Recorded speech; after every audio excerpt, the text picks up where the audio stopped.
Erkakni sevgisini qatdan bilsa bo'ladi, aytaymi sizlarga, qaranglar. Ayol kishi hech qachon chustvada, sevgida, ishq va muhabbatda yolg'on gapirmaydi. Bu kuzatilmagan. Ayollar sevdim, yaxshi ko'rdim, rostakasim yaxshi ko'radi agarda u fohisha bo'lmasa. Ko'chani ayoli bo'lmasa, u hech qachon munosabatlarda aldamaydi. U rostakasim yaxshi ko'radi.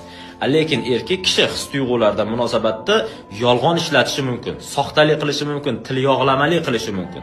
Buni qatdan bilib olsangiz bo'ladi. Bu kichkinagina bitta detal. Erkak yaxshi ko'rsa, sevsa, ozgina qo'polroq bo'ladi, qo'rs bo'ladi. Odatda ayollarning qulog'iga joni masalan shakarim deb erkalashlar yoqadi-yu, haqiqiy sevgan erkak kishi, e'tibor beringlar, erkak kishi hech qachon bu so'zlarni unaqa ko'p ham ishlatavermaydi. Qo'pollik qiladi, qo'rslik qiladi, so'kadi, urishishi mumkin. Endi urish degani urib, yorib, tepib tashamaydi, urishishi mumkin. Haligi gap so'zlari ham qo'rs, qo'polroq chiqadi. Bilinglarki, mana shu erkak rostdan yaxshi ko'radi. Endi har ikkita gapni birida